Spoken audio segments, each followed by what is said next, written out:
Sir आपसे सबसे पहले अब ये जानना चाहेंगे कि आप 15 साल तक हलोपा पार्टी से जुड़े रहे हो। सर ऐसी क्या वजह रही जिसके कारण हलोपा पार्टी ने आपको दरकिनार कर दिया?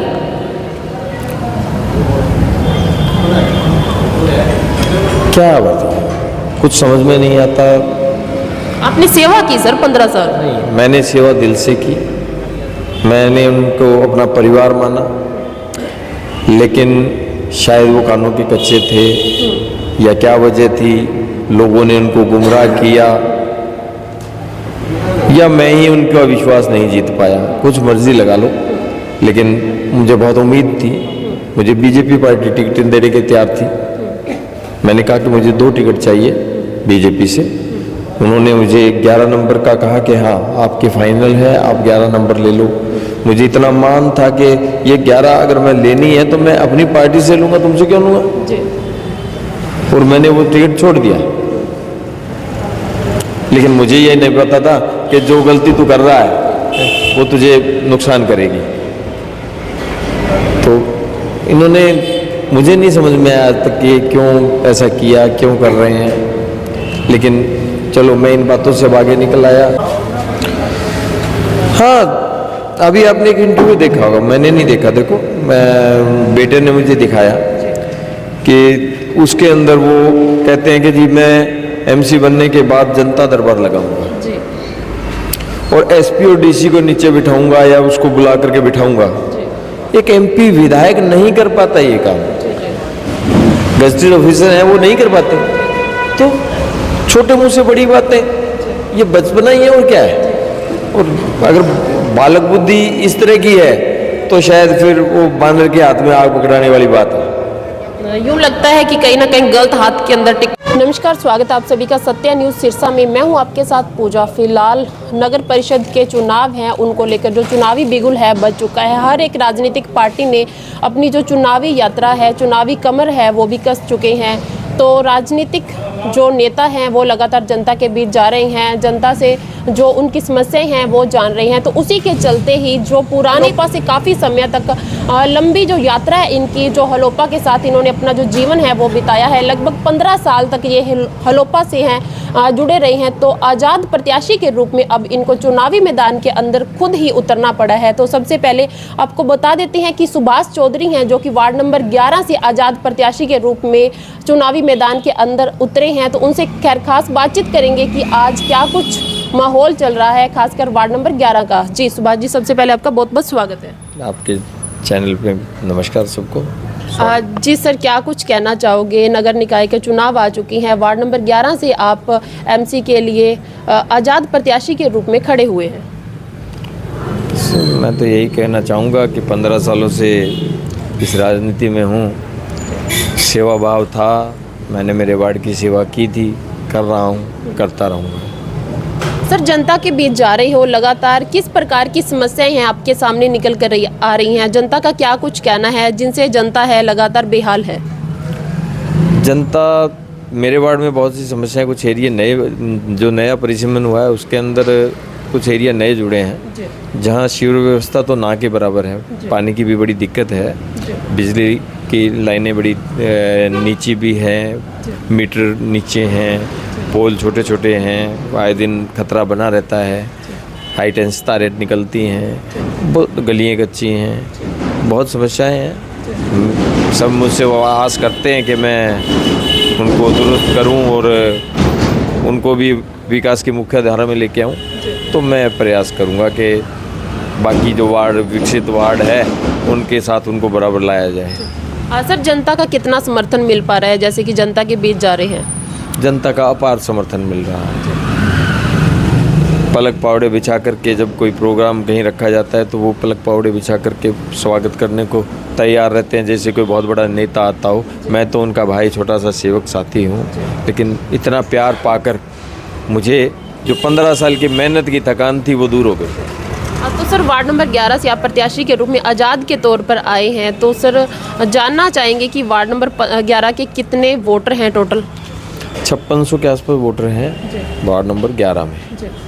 तो सर, ऐसे कौन से 2 प्रथम कार्य हैं जिनको आप अपनी पहली कलम से है करवाना चाहेंगे एमसी बनने के बाद? एमसी बनने के बाद एक तो शिविर व्यवस्था के लिए एक बड़ी परियोजना का टेंडर है, वो करवाना है, जो आरे से लेकर कंगनपुर गांव तक है। उसके बाद फिर आगे का बहुत सा एरिया है, लगभग 3000-4000 वोट हैं, जो सारे के सारे उस सुविधा से जो वंचित हैं वो उस मुख्य धारा में आ जाएंगी। आए दिन ब्लॉकेज नहीं रहेगी, पानी की है, एक दो ट्यूबवेल लगाने हैं, बहुत सी समस्याएं हैं, काफ़ी मेहनत करनी पड़ेगी।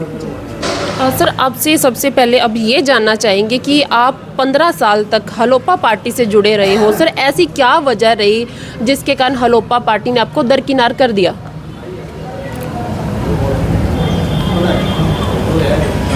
क्या बताऊँ, कुछ समझ में नहीं आता। आपने सेवा की सर 15 साल? नहीं, मैंने सेवा दिल से की, मैंने उनको अपना परिवार माना, लेकिन शायद वो कानों के कच्चे थे या क्या वजह थी, लोगों ने उनको गुमराह किया या मैं ही उनका विश्वास नहीं जीत पाया, कुछ मर्जी लगा लो। लेकिन मुझे बहुत उम्मीद थी, मुझे बीजेपी पार्टी टिकट देने के तैयार थी। मैंने कहा कि मुझे 2 टिकट चाहिए बीजेपी से। उन्होंने मुझे 11 नंबर का कहा कि हाँ आपके फाइनल है, आप 11 नंबर ले लो। मुझे इतना मान था कि ये 11 अगर मैं लेनी है तो मैं अपनी पार्टी से लूँगा, तुमसे क्यों लूँगा जी। और मैंने वो टिकट छोड़ दिया। लेकिन मुझे ये नहीं पता था कि जो गलती तू कर रहा है वो तुझे नुकसान करेगी। तो इन्होंने, मुझे नहीं समझ में आया आज तक कि क्यों ऐसा किया, क्यों कर रहे हैं। लेकिन चलो, मैं इन बातों से अब आगे निकल आया, कोई बात नहीं। उन्होंने टिकट नहीं दी, मैं काम करूंगा, प्रयास करूंगा। मैं मेरे वार्ड का विकास, मेरा मेन मुद्दा मेरे वार्ड का विकास है, मेरा फोकस उस पे है। मैं इन बातों से आगे आ गया। उन्होंने जितना प्रभु का लिखा होता है, जितना समय उनके साथ था, निकल गया बस। कहीं ना कहीं टिकट को लेकर आपके साथ खूब भेदभाव है, वो भी किया गया है, यूँ मानकर चल सकते हैं? ये तो पूरी दुनिया जानती है, पूरा शहर जानता है। आज सबसे ज़्यादा विरोध ही मेरे वार्ड में इस बात का है कि सुभाष चौधरी के साथ गलत किया गया है, और कहीं ना कहीं उसका खामियाजा तो भुगतना पड़ेगा। आपके सामने है, राजन शर्मा को टिकट दी गई है। हाँ, अभी आपने एक इंटरव्यू देखा होगा, मैंने नहीं देखा। देखो, मैं बेटे ने मुझे दिखाया कि उसके अंदर वो कहते हैं कि जी मैं एमसी बनने के बाद जनता दरबार लगाऊंगा और एसपी और डीसी को नीचे बिठाऊंगा या उसको बुला करके बिठाऊंगा। एक एमपी विधायक नहीं कर पाता ये काम, गजटेड ऑफिसर हैं वो नहीं कर पाते। तो छोटे मुंह से बड़ी बातें, ये बचपना ही है और क्या है। और अगर बालक बुद्धि इस तरह की है तो शायद फिर वो बानर के हाथ में आग पकड़ाने वाली बात है। यूँ लगता है कि कहीं ना कहीं गलत हाथ के अंदर टिकट वो पब्लिक अपने निर्णय से बता देगी, मैं नहीं कहता। देखो, मैं भविष्य बताऊं ऐसा नहीं है, लेकिन जनता खुद बताएगी कि फैसला इन्होंने किया वो गलत किया या सही किया। इनका जवाब जनता देगी, मैं नहीं। हर बार यही कहा जाता है, जो भी इलेक्शन होते हैं, जिस भी इलेक्शन के अंदर कांडा बंदों की एंट्री होती है, पूरी तरह से पैसे का खेला होता है। क्या लगता है कि इस एमसी चुनाव के अंदर भी पैसे का खेला होगा? हो सकता है, हो सकता है, लेकिन मेरा विवाद भी यहीं से शुरू हुआ, लोकसभा से, विधानसभा में। किसी ने, सबने किया, मैं किसी का सबने किया, लेकिन मैंने इसको इनकार किया। मैं अपने हाथ से ये काम नहीं करूँगा। कहीं ना कहीं दूरियों का ये भी एक कारण था, लेकिन मेरे वार्ड की जनता को मैंने इतना जागरूक किया है और मेरा वार्ड की जनता इतनी स्वाभिमानी है कि वो इस लालच में नहीं आएगी। बस मैं इतना ही मेरे वार्ड की जनता का विश्वास करता हूँ कि वो इन भ्रमों में नहीं आएगी और अपने ईमान की कीमत 1000, 1500, 2000 रुपये नहीं लगवाएगी। और भविष्य में मैं इस पे काम करूँगा। पूरे शहर के अंदर गली गली एक NGO बनाऊँगा और जाऊँगा कि वोट और बेटी बेचने की चीज़ नहीं होती, क्योंकि वोट देकर तुम अपना भविष्य उसको सौंप देते हैं और बेटी को हम जब देते हैं तो उस बेटी का भविष्य सौंप देते हैं। तो मैं लोगों को कहूँगा कि अपना ज़मीन ना बेचे, ऐसा काम ना करें, क्योंकि जो पैसे लेकर के वोट देगा वो उस व्यक्ति से कभी निगाह नहीं मिला सकता, काम नहीं करवा सकता। तो हम काम करेंगे, जैसे किसी भी गली, कोई गली कच्ची है, उसके अंदर उसके 100 गज का मकान है, उसके रेट कम है, हमने गली बना दी 2 लाख रुपए का, 2,000 रुपये पर स्क्वायर फुट वो रेट बढ़ता है। अगर उसको 2 लाख का फ़ायदा होता तो वो 2,000 क्या करेगा? हम काम करके उसको ऊपर उठाएंगे और उसको 2,000 से 2 लाख का फ़ायदा करेंगे।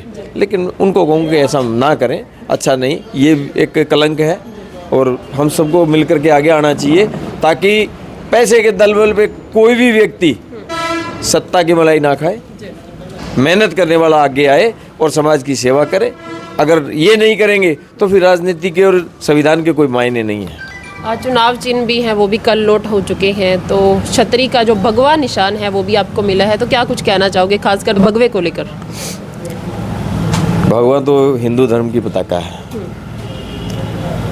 मैं मोदी जी, योगी जी जो देश के लिए काम कर रहे हैं, मैं उनका दिल से फ़ैन हूँ, समर्थक हूँ। अगर ये लोग ना होते तो शायद हिंदुत्व की पताका कहीं ना कहीं फीकी पड़ जाती। तो राष्ट्रीय लेवल पे मैं उनके साथ हूँ। मेरे देश के अंदर हिंदुत्व रहेगा तो हम रहेंगे। इस भगवा को कभी आँच ना आए, इसके लिए हमेशा लड़ाई लड़ूंगा। मेरे वार्डवासियों को मैं निवेदन करूंगा कि वो छतरी के निशान पर मोहर लगा करके भारी मतों से मुझे विजयी बनाएं। मैं आपकी उम्मीदों और आकांक्षाओं पे खरा उतरने की पूरी कोशिश करूंगा।